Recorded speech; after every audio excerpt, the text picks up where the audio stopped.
केलेला आहे। आता मी विनंती करते की चीफ मिनिस्टर म्हणजे सीएम म्हणजे चीफ मिनिस्टर नाही तर कॉमन मॅन म्हणून सर्वसामान्यांना सहज उपलब्ध असणारे महाराष्ट्र राज्याचे संवेदनशील नेतृत्व सन्माननीय एकनाथजी शिंदे साहेब यांना विनंती करते त्यांनी मार्गदर्शन करावे।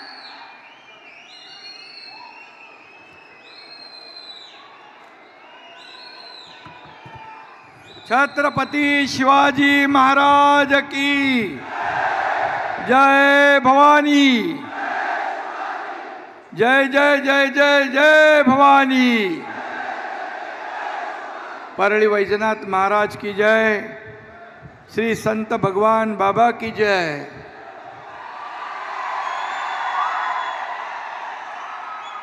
आणि सगळ्यांना जय श्रीराम। स्वर्गीय गोपीनाथ मुंडे साहेब यांच्या पवित्र स्मृतीस विनम्र अभिवादन। आणि आपले विश्व नेते यशस्वी आणि जगात सगळ्यात लोकप्रिय असलेले प्रधानमंत्री नरेंद्र मोदीजी यांचं बीड मध्ये मी मनापासून स्वागत करतो।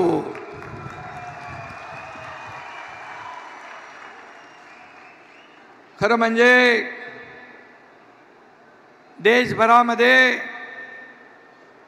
आज प्रचाराचं वातावरण तापलंय।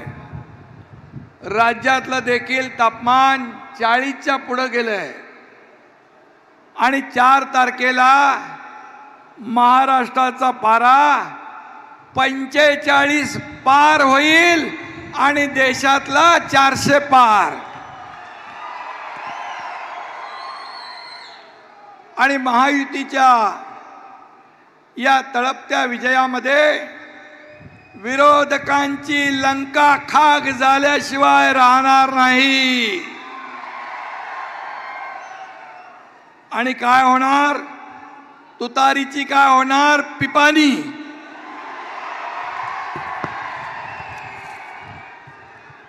करणार ना?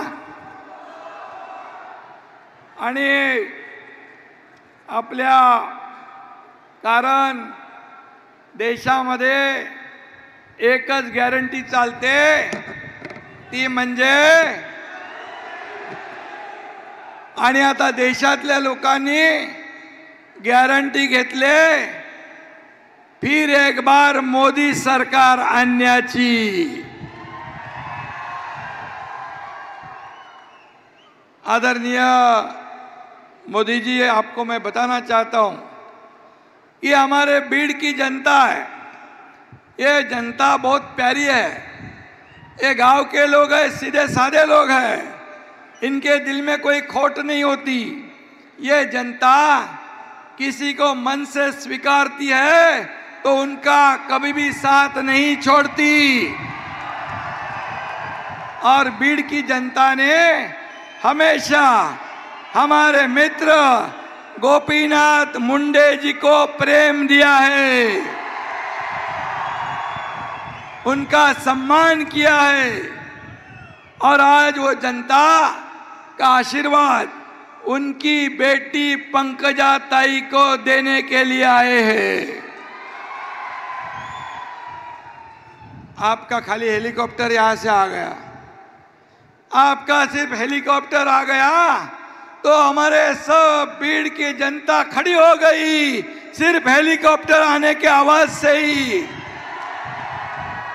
ये हमारे आदरणीय प्रधानमंत्री जी को भी दिल से चाहते, दिल से।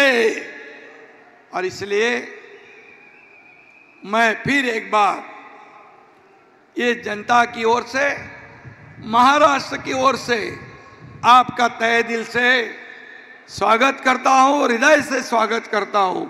आपको धन्यवाद भी देता हूं। बीडचे लोक काय म्हणतात? दिल्ली गाजवणार मुंडे साहेबांची लेख, कुठून आली तुतारी, चल उचलून फेक। फेकणार ना?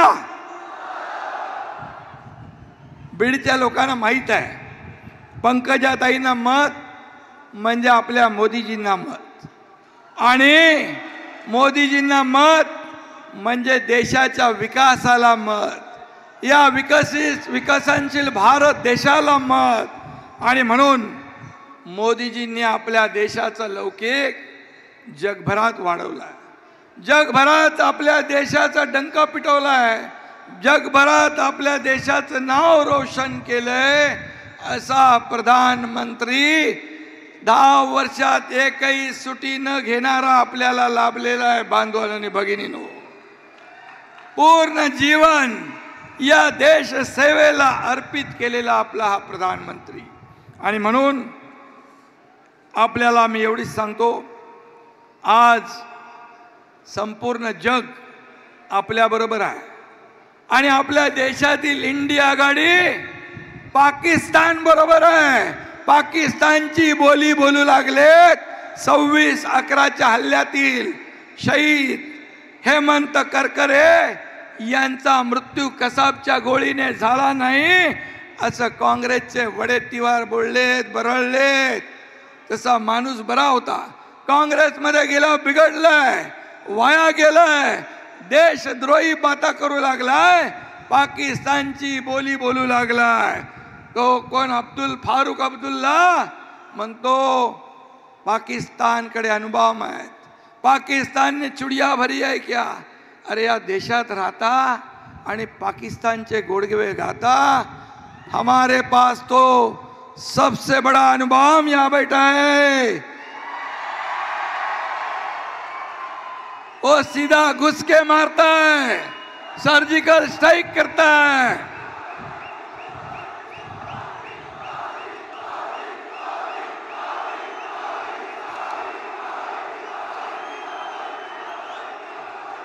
आणि म्हणून या देशामध्ये राहून पाकिस्तानची बोली बोलणारे यांना, देशद्रोह्यांना जेलमध्ये टाकलं पाहिजे, देशद्रोहाच्या कलमामध्ये. आणि म्हणून शहीदांचा अपमान, या पोलिसांचा अपमान, NSG कमांडोंचा अपमान ज्यांनी केलाय त्यांना येत्या निवडणुकीत तुम्ही धडा शिकवणार ना. शहीदों का अपमान नहीं सहेगा हिंदुस्तान. आणि म्हणून मी काल म्हणालो होतो, काँग्रेस का हात पाकिस्तान के साथ. हे असं दुर्दैवी दृश्य आपल्याकडे पाहायला मिळतंय. आणि म्हणून मी आपल्याला एवढंच सांगतो, तुम्हाला मोदीजींना विरोध करायचा असेल तर खुशाल करा, पण त्यासाठी घाणीमध्ये चिखलामध्ये लोळू नका. आपल्याकडे एक म्हण आहे ना, बेडकाला सोन्याच्या विटेवर जरी बसवलं तरी तो कुठे उडी मारतो, चिखलातच, नाल्यातच. तशी या विरोधकांची अवस्था झालेली आहे. आणि म्हणून काँग्रेसवाल्यांना थोडी जनाची नाही तर मनाची तरी लाज वाटली पाहिजे.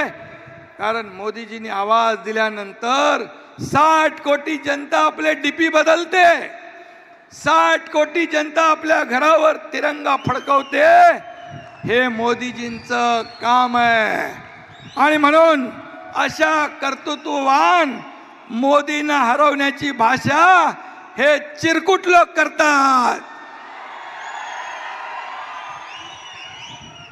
आणि म्हणून बुडाला जळतंय आणि डोंगरावरची आग विझवायला पळतंय, अशी तुमची अवस्था आहे. पहिले आपलं घर सांभाळा. आणि म्हणून त्याला एक मन आहे, उघड्या शेजारी नागडा गेला, असं काहीतरी आहे ना, ते सगळे तसे झालेले आहेत. आणि म्हणून तुम्ही किती आपटा म्हणजे आदळ आपट करा, आएगा तो मोदी. आणि म्हणून ही निवडणूक पंकजाताईंची किंवा तुमची आमची नाही आहे. ही निवडणूक महाराष्ट्र घडवणारी आहे, ही निवडणूक महासत्ता घडवणारी आहे. ही नरेंद्र मोदीजी विरुद्ध राहुल गांधी अशी आहे.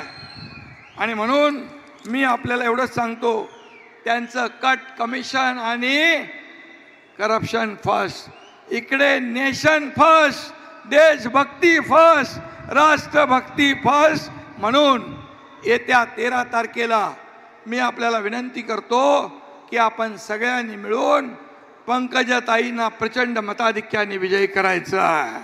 त्यांचं कमळाचं बटन दाबून त्यांना विजयी करायचं आहे. फक्त एवढंच सांगतो, काही लोक मराठा समाजामध्ये संभ्रम पसरवतात, पण आपल्या सरकारने मराठा समाजाला 10% आरक्षण दिलंय, ते टिकवलंय. ओबीसीला धक्का न लावता, इतरही समाजाला धक्का न लावता ते टिकवलंय. ज्यांनी द्यायला पाहिजे होतं त्यांनी दिलं नाही, परंतु दिल्यानंतर ते कोर्टात जातात.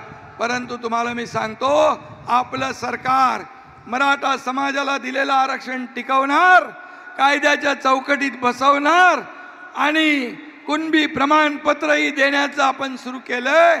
दुसरं जे सगळे सोयरेचं सुरू आहे, ओबीसी समाज, इतर कुठल्याही समाजावर अन्याय न करता आम्ही समाजाला न्याय दिलाय. म्हणून तुम्ही कुणाच्याही भूल थापांना बळी पडू नका, तुम्ही कुठेही दिशाभूल करणाऱ्याला बळी पडू नका, एवढीच आपल्याला मी विनंती करतो.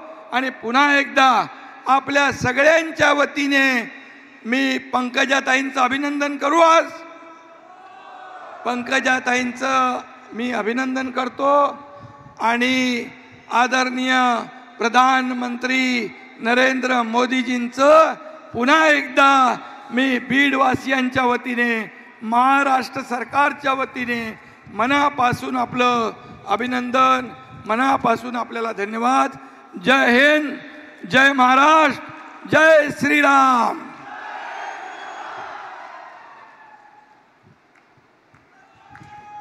धन्यवाद.